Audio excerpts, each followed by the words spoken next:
It was a chilly, moonless night, and I was heading home after a late-night shift. I pulled out my phone and requested an Uber. The app pinged, and the car's arrival was estimated at just a few minutes. As I stood on the dimly lit street, a black sedan pulled up, and I noticed the glowing Uber logo on the dashboard. Relieved, I hopped into the back seat and greeted the driver, a middle-aged man named Michael. He acknowledged me with a faint smile and started the journey. The ride began as usual. We exchanged small talk about the weather and traffic, but something felt off. Michael's eyes in the rearview mirror seemed distant and unfocused. I thought maybe he was just tired, so I settled back into my seat and tried to shake off the unease. About halfway into the ride, my phone's battery died, leaving me in complete darkness. I asked Michael if he had a charger, but he didn't respond. Instead, he took a sudden turn down a narrow, winding road that led deeper into the woods. My heart began to race, and I asked Michael where we were going, but my voice trembled with fear. He finally spoke, his tone cold and emotionless. "We're taking a shortcut. Don't worry." I had never seen this road on any previous trip, and I had a terrible gut feeling. As we continued down this eerie path, I noticed an unsettling sight through the trees. It was a flickering light, and the faint sound of distant chanting reached my ears. Panic welled up within me, and I knew this was no shortcut. This was something sinister. I frantically tried to open the car door, but it was locked. My heart pounded as I realized I was trapped inside this dark car with a stranger. I pleaded with Michael to stop and let me out, but he didn't respond. The chanting grew louder, and I began to see eerie shadows moving among the trees. Tears welled up in my eyes as the horrifying truth sank in. Michael was not an Uber driver. He was leading me into a trap. The chanting turned into maniacal laughter, and I knew I had to escape. Summoning every ounce of courage, I kicked the car window as hard as I could. It shattered, and I scrambled out, cutting myself on the glass in the process. Bleeding and terrified, I ran blindly through the dark woods, guided only by the eerie light and the distant sounds. After what felt like an eternity, I stumbled upon a nearby road, flagged down a passing car, and called the police.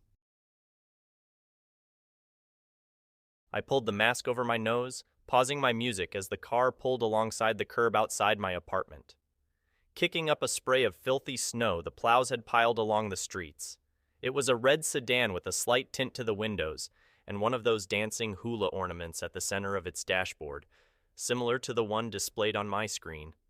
I shuddered, muttering in irritation at the flecks of muddy snow that now dotted my jeans, stepping gingerly through the mound as I rounded the back of the car. I knew better than to enter the vehicle without confirming first. I had heard the horror stories about women getting into the wrong Uber or Lyft and finding themselves stuck in a car with some maniac, and I'd made a practice of always checking before I got in.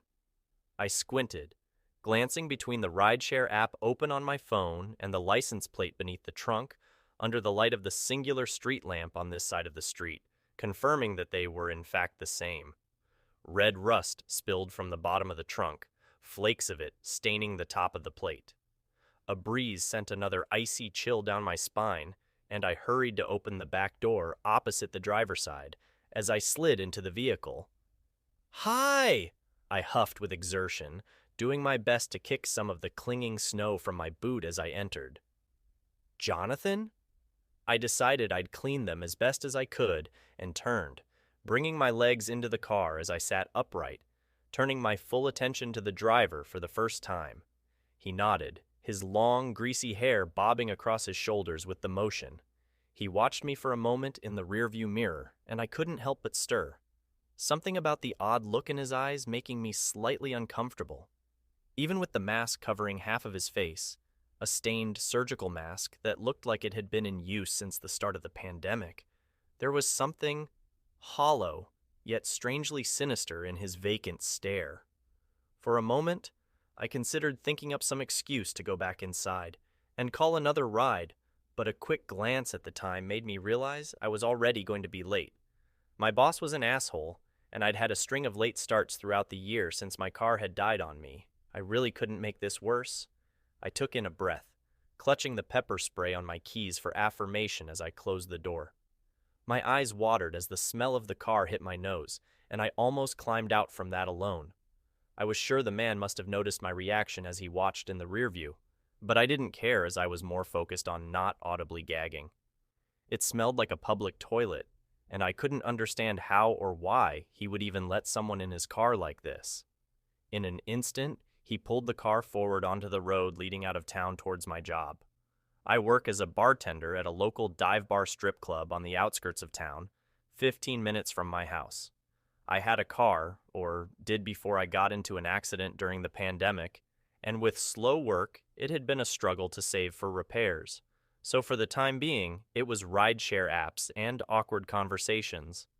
I fought the urge to get comfortable and settle in to scroll social media or listen to a podcast. My cell service was spotty in these areas as it was, and I was quickly running out of data for the month, so any streaming was out of the question. Hell, even trying to follow the progress of my ride on the app was all but impossible with my phone. The image of the car usually frozen on the last road there was internet. Besides, something about the man demanded I keep my guard raised. A strange sense of disquiet seeded in me at the sight of him, and I prayed for the seconds to tick by faster. I watched his phone, trying my best though likely falling short of stealth, as I tried to make sure he didn't veer from the path. As I watched his screen, glancing down at my phone every few seconds to try and appear less nervous. Every so often, I'd get that odd pin and needles sensation at the back of my neck. The feeling that I was being watched and from my peripheral. I was certain I could see him watching me intently through the rearview mirror, only for me to glance up and find his attention focused on the road ahead. Despite my best attempt, I couldn't get past the smell. It reeked, and I couldn't understand how Jonathan wasn't reacting. I was trying to work up the courage to ask him to roll down a window without coming off as rude when he suddenly spoke. His voice was low and raspy as he read the name of my bar aloud. "What are you doing somewhere like that at a time like this?" he asked, the question devoid of any semblance of genuine worry.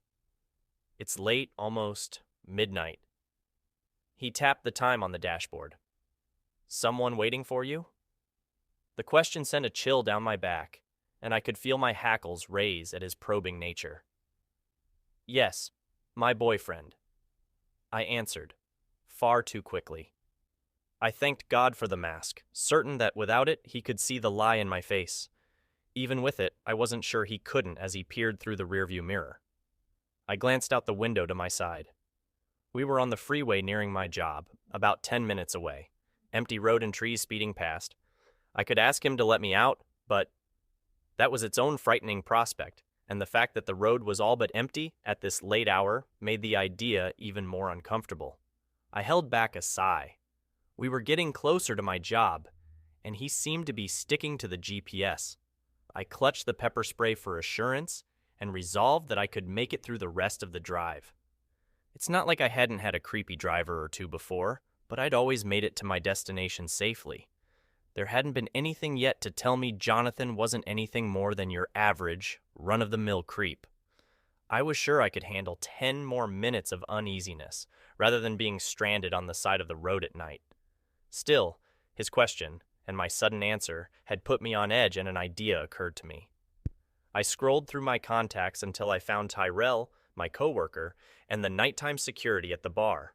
He was the closest thing to a friend I had, and a tall, imposing veteran. The phone rang, once, twice, several times, as I pleaded mentally for an answer. "Hey, this is Tyrell," my heart leaped. "Hey Ty, I'm sorry I missed your call. Leave a message and I'll try to get back to you." It plummeted in the following instant. Though his eyes stayed on the road, I could almost feel that the man's attention was fully on me. "I'm on the way," I tried to continue seamlessly, stumbling along my words despite myself as I spoke. "I'll need some help taking that stuff inside from the back, so if you could come out to help me, that would be great." I paused, my heart in my throat as we watched each other in the mirror. The air buzzed with palpable tension, and it suddenly felt very suffocating under the mask as I tried to breathe normally. That stench. God, where was it coming from? It clung to the air, assaulting my senses with every breath, and my eyes watered. Oh, okay. Bye, I muttered into the phone, realizing I was supposed to be on a call. I'd been so distracted, my attention had strayed from both the road and Jonathan's phone. I hardly realized that we'd veered off my recognized path at some point, apparently turning down one of the many off-roads along the way. I could see the icon on his screen freeze as the app recalculated the route, finding a new path to my job, which he ignored, continuing forward. I think you should have stayed on the interstate. It's the quickest way, and my boyfriend's already expecting me so. Jonathan chuckled to himself. It's a shortcut, he murmured. Then, with a click, he turned off the screen of his phone, grabbing it off of its mount at the center of the dashboard, sliding it into his coat pocket beneath something else. My heart plummeted as though I were in free fall. He laughed to himself as though he'd told some inside joke, and with a feigned, odd sort of leisure, began drumming along the steering wheel with his fingers, humming off key loudly. My head spun, a sense of surrealism buzzing in the air as my stomach dropped, watching the screen of his phone go black. I could check our progress from the app. I knew that much, but something told me it wasn't necessary. Everything about the way he'd said it, and the fact that he'd turned off the phone told me that he wasn't heading for the bar. I glanced down at the phone, trying desperately to appear unfazed, though I was sure my heartbeat must have been audible over the silence in the car and the faint crunch of gravel roads under the tires. As I watched our car veer further from any recognized path to my job, a light bulb went off as I noticed something from the corner of my eye, the image of the driver, Jonathan. I took in a sharp breath. I hadn't paid close enough attention. I'd checked the license plate, I always check the license plate, but that wasn't enough. In my haste, I'd neglected to actually check that the driver on the app was the one sitting in the front seat. Staring down at the screen, my hands began to shake. No matter how hard I tried to stop it, as a cold dread began to wash through me. My eyes moved slowly from my phone to the man in the front seat, and to my horror, I could see that he was still glancing up in the mirror back at me. It wasn't the right driver. The man on my screen, Jonathan, was a kindly-looking older gentleman, old enough to be my grandfather, with tan skin and short gray hair cut neat. A far cry from the shifty, strange character I was now alone in the car with. My mind raced as my heartbeat painfully thudded against the inside of my chest. I wanted to call the police, but the idea scared me for the same reason asking him to stop had earlier: escalation. I got the distinct feeling the man was unwell and likely dangerous. He could respond to my attempts to call with more immediate violence. Fuck. I wanted to throw up. I'd listened to a true crime podcast or two in my day, and it was beginning to feel more and more like I was being featured in one. I could almost hear them narrating my demise, describing with a practiced, spooky voice how I'd been distracted and wandered into a nightmarish last ride. My thoughts were plagued by all the things I hadn't done, whether it was because I put them off till some nebulous future date or just couldn't because of life. There was so much I wanted to do. I was so caught up in horrible fantasy, I was slow to realize that the car was slowing down, pulling near the side of the unmarked road. The thudding in my chest intensified violently as I saw his eyes in the mirror and found a look of predatory glee glistening in them. Where are we? I bit my tongue furiously at how feeble I sounded in the moment, the fear audible in my voice as I stumbled over my words. The silence in the car felt suffocating, paired with that smell. God, what was that? Between the sheer terror I felt and the disgust that horrid stench brewed in me, I wasn't sure if I was going to vomit or pass out. It was like the reek of feces and blood, and I didn't know how I'd missed it before. The smell of blood, clear as day now that I noticed it, was present amongst that unfamiliar stench. Animal panic lurched forth in me, a foreboding sense that something bad had happened in this car, likely very recently, twisting my stomach into knots. "Why are you stopping?" I asked, doing my best to sound firm in my question. He laughed, trying to conceal it by halfway stifling it into a fake coughing fit. There's something I have to show you. Look." He ushered for me to move nearer, pointing in the distance at something I couldn't see from the back seat, ushering for me to lean into the front of the car with him. "It's right there, I'm just showing people. Just look, come over here so you can see." A nauseating shudder raised the hairs along my back. He motioned again for me to move closer, indicating the space on the console beside him, right within arm's reach. I can see it from here," I lied, unable to make out whatever in the trees he was pointing to, unwilling to take my eyes off of him for long. He sighed and muttered something, giggling to himself again, like he was telling some wonderful joke. "Come look, it'll be quick. Then I'll get you right back to work." I didn't know what to do. Something made me feel like outright rejecting his invitation might lead things to spiral even quicker.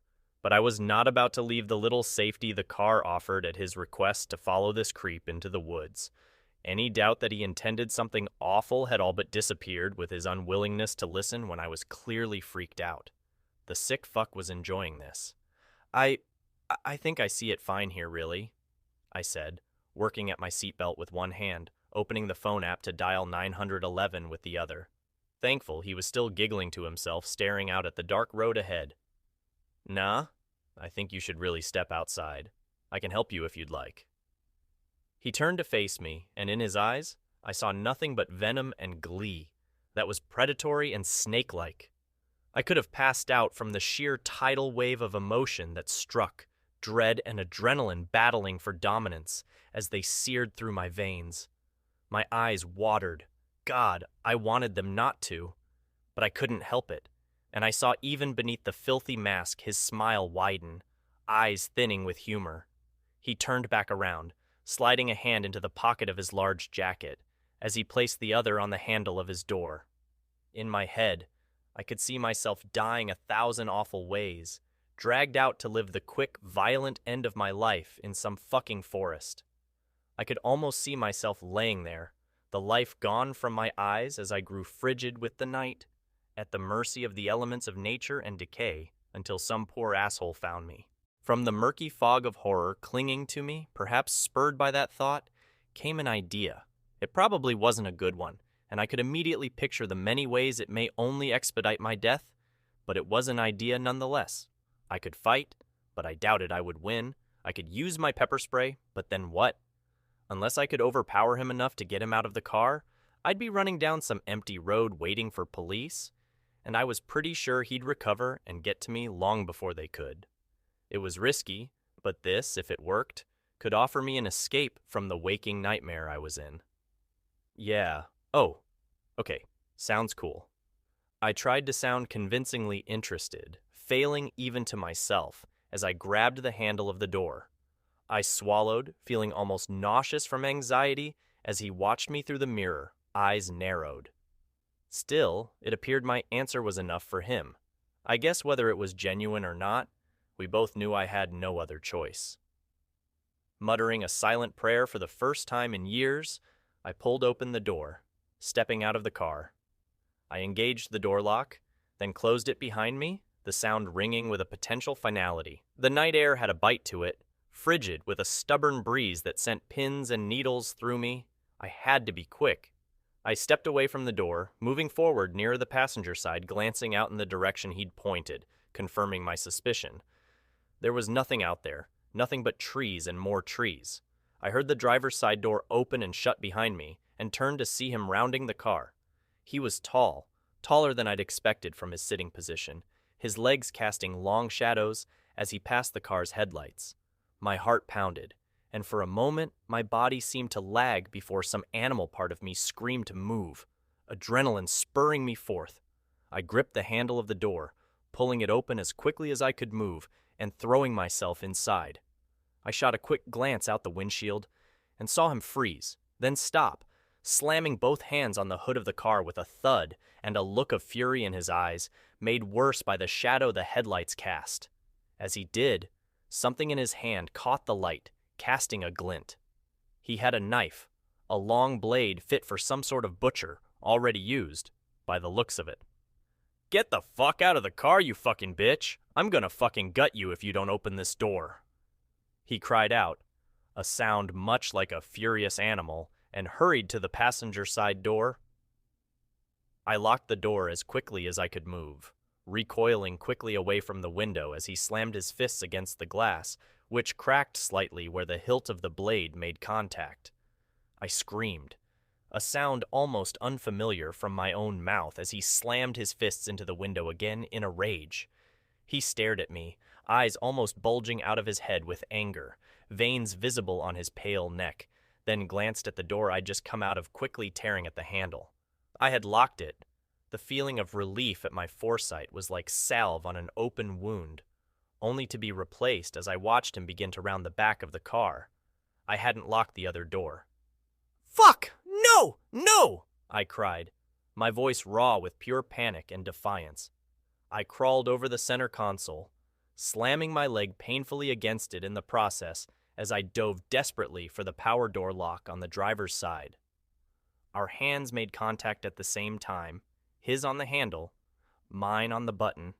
The split-second difference in the time it takes to pull a handle versus push a button, the difference between life and death. The doors locked with a satisfying click, and I turned to see the man who wasn't Johannathan's eyes widen with a look of fury, shock, and worry.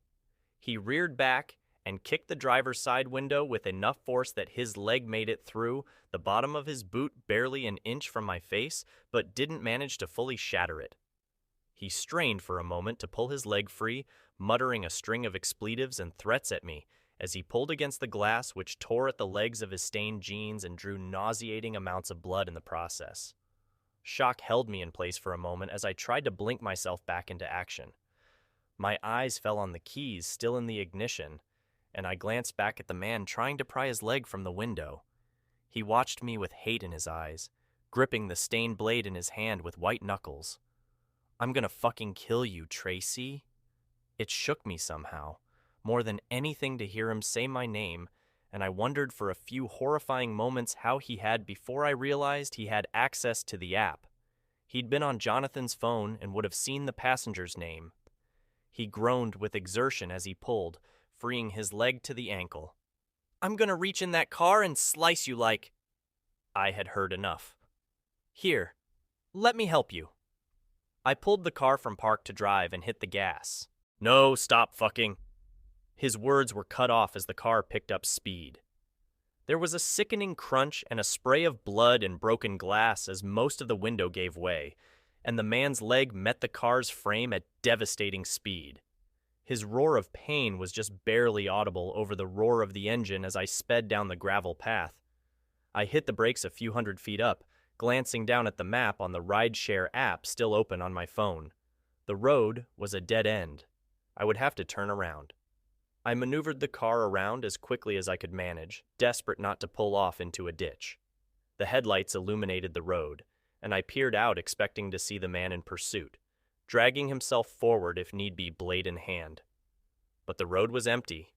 There was nothing to even indicate he'd ever been there at all but a pile of glass in the road and some blood. Fuck this. I breathed, still practically hyperventilating with panic, and I hit the gas. The road was dark, illuminated only by the light from the car, but I didn't slow down until I was on the main road, frightened as though somehow I was sure the man would follow me on foot, no matter how unlikely that now was. The roar of the engine faded into the general chaos of my thoughts, the sounds around me seeming to echo as I stared out at the road ahead, laughing and crying to myself. I'm sure I would have looked like a maniac to anyone who saw me, but the road was mostly empty. I began to shake as the adrenaline started to fade, my stomach rumbling ominously with the sudden nausea I felt as reality set in. I had almost died tonight. I eased my foot on the gas, realizing I was nearing 100, and fumbled for my phone, dialing 911. While talking to the dispatcher and filling her in on my experience as best I could in my state, I got a call back from Tyrell, followed by a long string of texts asking if I was okay. Apparently, I'd sounded as scared in the voicemails as I'd felt, and it sent a strange chill down my back knowing that man had heard me like that. My breath came quick and heavy, and I almost gagged yet again at that putrid reek, rolling down all of the other windows to try and clear the car of it. I'd almost thought it was coming from the fake driver, but now that he was gone, I was sure there must be something else. Morbid curiosity began to arise with something like awful realization. I'd finished with the dispatcher by the time I pulled into the parking lot of the bar. She'd sent out a few officers, some to come meet me at the bar, get my statement, and pick up the vehicle and others to the area I'd escaped from in search of the man I'd described. Tyrell stood outside, holding his jacket close around his neck. His demeanor shifted immediately upon seeing me in the car, the window shattered and blood staining the glass and streaking the door. I'm sure I didn't look much better than I felt. "What the fuck happened to you?" he asked, sounding both shocked and genuinely worried as I brought the car to a park in the middle of the lot, not bothering to find a space for it. I got out, grabbing the keys as I did, and rounding the back of the car. He followed me, concern and curiosity lining his face as I made my way to the trunk. My eyes watered. I was right. The smell hit me strongest standing right outside the trunk, and I saw Tyrell's face screw in disgust. "What the fuck is in there?" he asked, coughing for a few seconds as though he might puke, only to spit. "Something bad, I think. I'm pretty sure I was going to be in there." He gave me a look that was unreadable, and I didn't offer an explanation, a new sort of horror bubbling within me with realization. I slid the key into the lock of the old car's trunk, turning it with a click, swallowing hard against the lump rising in my throat. I opened the trunk. The air that rushed forth was warm and moist and rancid, like an oven filled with decaying meat. I staggered back, blinking wildly against the watering of my eyes. "Oh my God," Tyrell breathed. "Oh my fucking God." I wiped the moisture from my eyes and looked into the trunk. My mouth fell open and my stomach flipped as I saw it. Stuffed into the back of the car were the remains of Jonathan, the actual Jonathan whose picture I'd seen on the app. His face was a chalky white, mouth agape in a permanent expression of horror, and where there should have been eyes instead were two empty pits. A long gash reached from the bottom of his chin to his groin, splitting him down the middle, spreading all manner of contents throughout the inside of the trunk, made worse given the awkward position in which he'd been made to fit. Random cuts lined his graying skin, odd fingers or toes missing from his hands and feet. My heart hurt for the man that I'd never known, his last moments having been filled with nothing but the needless cruelty of a maniac, and a part of me mourned for the version of myself that didn't escape. As selfish as it may sound, looking at the man felt like looking at a potential version of myself, jarring in more ways than I'd expected, and I quickly closed the trunk of the car again. I shut my eyes and held my mouth close, swallowing hard against the rising bile I felt, and turned to Tyrell. "Let's go inside. Cops will be here soon to get my statement, and I need a fucking drink." He nodded, eyes still wide, casting another glance at the trunk before leading me inside. The cops showed up not too long after, though by then I was already a bit buzzed. Sue me. I'd survived an attempted murder, and there wasn't much more information I could give that I hadn't already. I spent that night at my sister's house, my boss offering me the rare night off due to my events, as he called it, and Ty offered me a ride as I was in no mood to call an Uber, taxi, or anything of the sort. The following days went by in something of a surreal blur. I took call after call from friends, acquaintances, people I'd met once at a party, and the like, all feigning concern in an attempt to hear the story from me. At some point, I returned home, feeling self-conscious about burdening my sister and her husband, and returned to my apartment. Between all of the gossip-seeking calls came the one call I was waiting for. It was from a Detective Howard at the local police department, the man in charge of my case. I'd been cleared of any suspected involvement almost immediately, as the body of Jonathan Derry, as I'd come to learn his name, was several hours old by the time I'd stepped into the vehicle, and his car had been taken hours away from the city he lived and most commonly drove in, all the way to our little town, likely by the man I'd been in the car with that night. They didn't have any clue as to the man's identity, as by the time officers had arrived, there was no trace of him besides his blood in the pool of glass. and my description of a guy with greasy long hair would only be so helpful, given a person on the run is likely to change their appearance, a haircut usually being the first solution. He told me that they were keeping an ear out at any local hospitals for a man of his description with an injury to the leg like the one I'd likely caused him, and told me I'd be kept updated on their progress. "You survived something most people probably wouldn't," he said, as the call drew to a close. "Count yourself lucky." "I guess. Thanks." "No problem. Get some rest. If you've got any questions." It occurred to me instantly like a random light flickering to light amongst the darkness. I wasn't even sure why. "Did you find the phone? The driver's? Jonathan's?" It was like pulling at a string and unraveling more and more frightening realizations. The phone had had my address, my name, and phone number on it. I'd never finished the ride, so there was no way to be sure how long he'd seen my address. Even if he hadn't, he'd seen where I lived. No phone. They're looking into it, though. What if he comes back? He knows where I live, where I work. What if he comes back? The words left my mouth almost mechanically, my breath catching in my throat as a familiar anxiety returned. Then you call us. That's not likely to happen. We've got no reason to believe he stayed in the area. You're safe." He didn't sound convincing. "Again, if anything happens, call us." "Okay, thanks." I couldn't think of anything else to say as the call clicked to an end. The last few days have been passable. Ty has offered to drive me to and from work, which is fine for the time being, but I live out of his way, and I don't want to impede for much longer. There's been no sign of that man, outside of the recurring nightmares riddling my restless sleep each night. But every time I see an unfamiliar car slow down outside my building, my heart stops, which is all too often in an apartment complex. It was a crisp autumn evening, and I, a young woman, had just left a friend's house after a fun gathering. I summoned an Uber to take me home, and the app displayed the driver's name as Daniel, along with his photo. He looked ordinary and had good ratings, so I thought nothing of it. The car pulled up, and I noticed the driver, Daniel, was wearing a cap that cast a shadow over most of his face. I hesitated for a moment, but then hopped into the back seat. I told him my destination, and he nodded silently. As we began our journey, an unsettling feeling washed over me. The interior of the car was unusually cold, and a strange, musty odor filled the air. I tried to make polite conversation, asking Daniel about his day, but he responded with a low, almost inaudible growl. My anxiety was growing, but I decided to keep quiet.